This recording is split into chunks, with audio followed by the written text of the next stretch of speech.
So those of you who are familiar with Eddie Van Halen's Eruption, a brief instrumental from Van Halen's debut album, which revolutionized rock guitar playing, are probably wondering how I can include it in a video about mistakes. This thing on the surface appears to be one of the most virtuosically performed guitar solos in history. And personally, I think it is. I'm going to be honest and say the only reason I'm including it here is that Eddie himself repeatedly throughout his all too short lifetime claimed that he could have done it much better and that there were mistakes in it. The first time I heard Eddie talk about this, I was bewildered. I went back and listened to the thing. I couldn't hear any problems with it, and I was not the only one. Other people also had a hard time finding this so-called mistake. So poking around a little bit, I came to find out that it's generally believed to be near the end during the two-handed tapping part, which was the most revolutionary thing about the solo.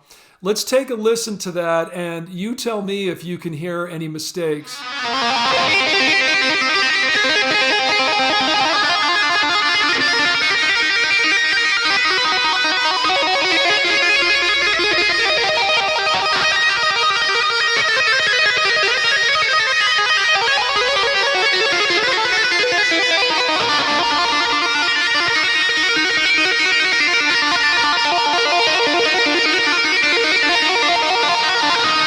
Sounds really good, right? So Eddie's basically playing arpeggiated triplets here. The pattern is right, left, left on each triplet. I'm going to slow it down and show you what the sort of correct version, I think, would be. 1 triplet, 2 triplet, 3 triplet, 4 triplet, 1 triplet, 2 triplet, 3 triplet, 4 triplet, right?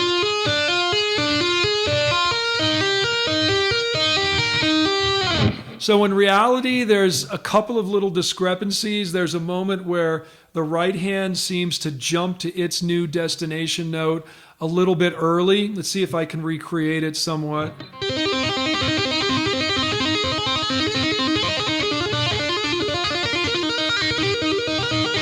Now, I don't know if you could even tell. To me, it actually sounds more interesting, more organic.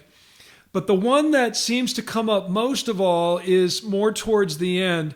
He's tapping along, and there's a moment where his right hand seems to go 1 fret higher than the intended target, just for a second, then he brings it back down. So I think the intention was this.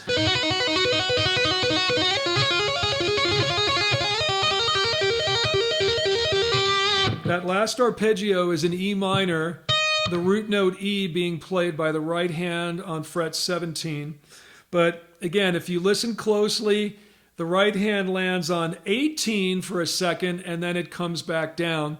So that note on the 18th fret is an F. It's the flat 2 of E, and it's kind of a weird note. It adds a tension, but I think it's a very cool tension. Here it is.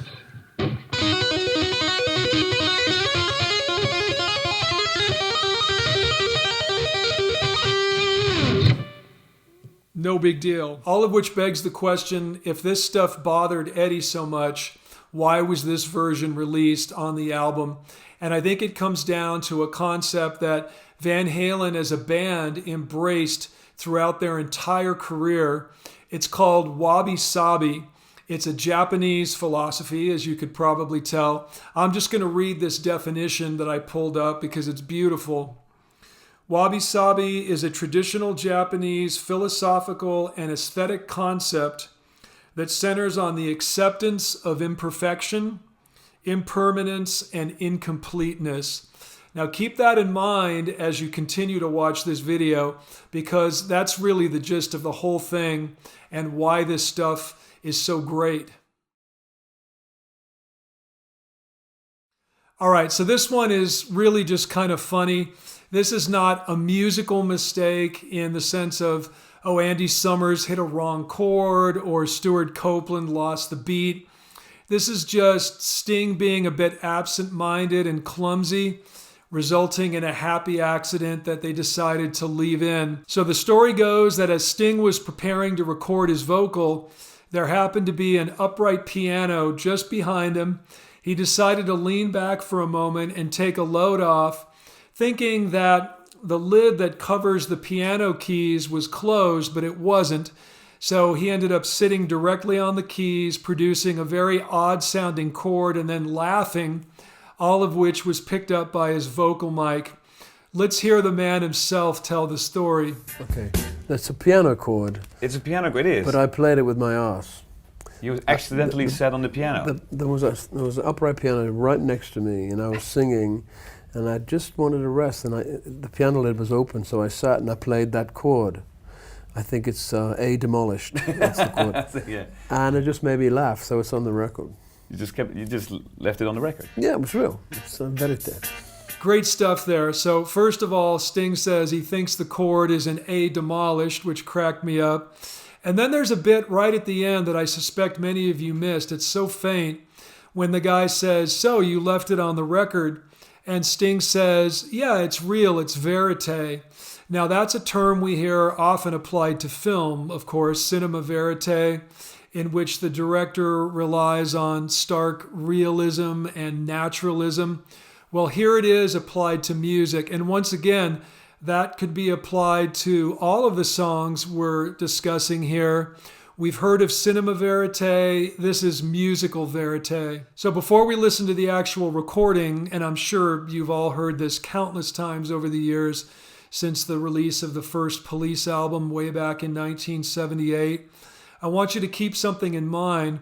Notice how this weird chord, this tone cluster, played accidentally by Sting's ass, somehow manages to sound good with the tune. And not only that, but when Sting laughs, he manages to laugh in time with the beat. It's almost like the guy is physically incapable of being unmusical.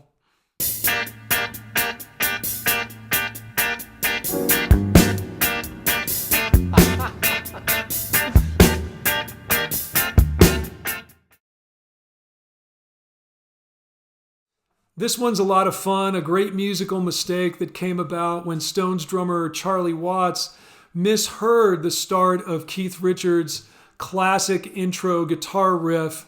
He lost track of where the one was and so came in a little bit early. So Keith's riff starts on a pickup note. It starts on the and of 4, and I'm going to show you the way I think this was intended to go. 1 and 2 and 3 and 4 and 1 and 2 and 3 and 4 and 1 and 2 and 3 and 4 and 1. That's where Charlie was aiming to come in, I believe. Let me play that again. 1 da da da da na na, right? But in reality, Charlie came in early on the 3. 1 and 2 and 3 and 4 and 1 and 2 and 3 and 4 and 1 and 2 and 3. Right there is where Charlie starts, considerably early. Now listen carefully. You're going to hear Charlie play a cymbal on that 3. Then it's a bass drum on 4, snare on 1. We're into the next measure now. Kick drums again on 2 and 3. Snare on 4, and at that point it's smooth sailing. He's managed to work his way back to where he wanted to be.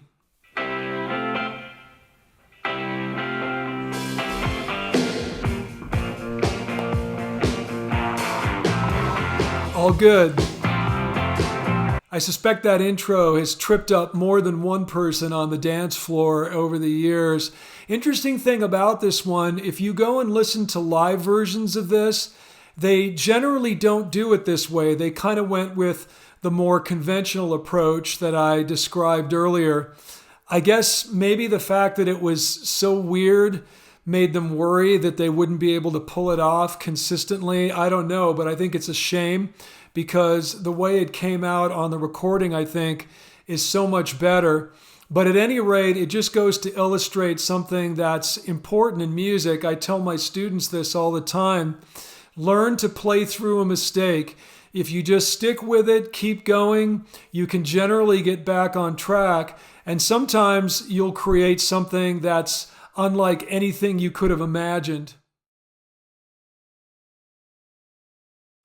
So obviously the vast majority of musical mistakes occur in the recording studio. The band is putting down a take, somebody messes up, and for whatever reason, the group and the producer decide to keep it in. It could be that maybe the rest of the take was so incredible that they didn't want to mess with it. Maybe they just thought it was funny and decided to keep it in, see if anybody noticed. Any number of things can happen. But this one is unique in that it's a mistake that first occurred in the rehearsal room, and the band loved it so much they intentionally made it a permanent part of the song when they recorded it. Let's take a listen to the part in question.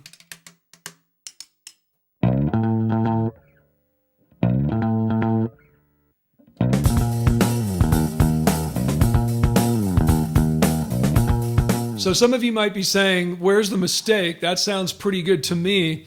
Well, here's what happened. Obviously, a main feature of that riff is that long slide up the fretboard. So one day in rehearsal, bassist Josephine Wiggs was starting the song, and she ended up 1 fret too low on that slide. So there you go. Eddie ended up 1 fret too high, tapping at the end of Eruption. Josephine was 1 fret too low here. It happens, folks. So here's what she ended up with.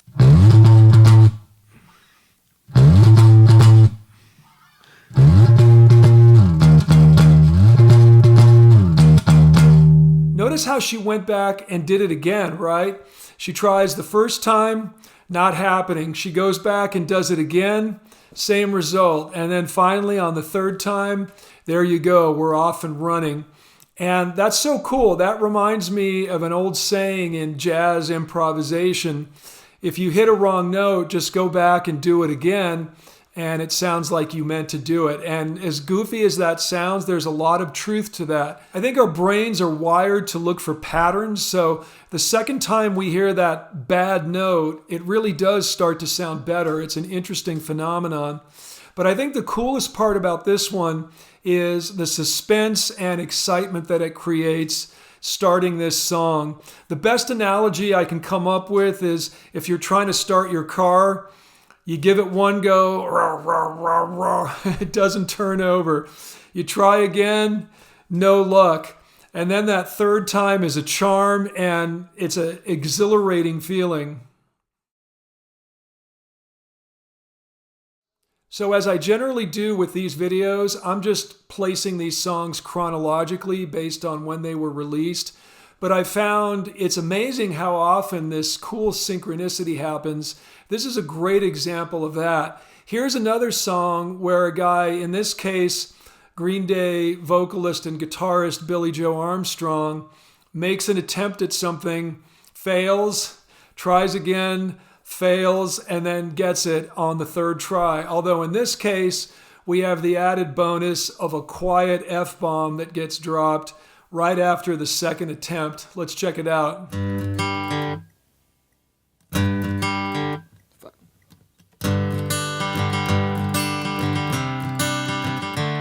I suspect most of you have heard this song before, but many of you might not have known this version even existed. When they play it on the radio, they generally just leave it out. Radio stations always avoid dead air at all costs, and I think they probably figure the real intro would be kind of a tune-out factor. But anyway, it turns out a big feature in the guitar part of this song is that Armstrong studiously avoids playing the high E string on his guitar. He plays a series of chords that share this D note on the second string on top. It sort of drones throughout.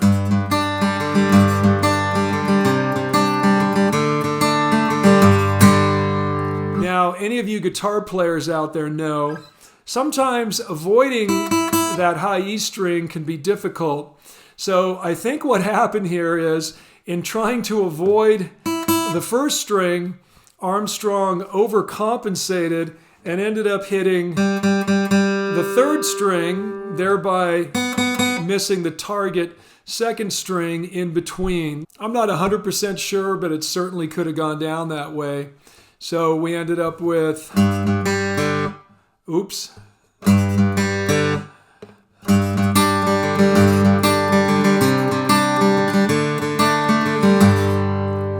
Now, the beautiful thing about this song is a bit of an anomaly in Green Day's catalog, even though it's possibly the biggest song they've ever done. The lyrics are very thoughtful. It's Billy Joe looking back on his life, all its mistakes and trials and tribulations, warts and all. So it's kind of touching that there's a little mistake there in the beginning. It really resonates well with the lyric. And as usual, the genius lies in realizing that mistakes, which will inevitably happen, are not always liabilities. They can actually be artistic enhancements. So that's what I got for now. Thanks a lot for hanging out to the end. You guys seem to be liking these mistakes videos, so I will absolutely be doing more. Don't forget, if you're so inclined, financial contributions are very much appreciated. Go to the description of this video. You can use Buy Me a Coffee, PayPal, Venmo, etc. That's it. Thanks a lot. See you soon.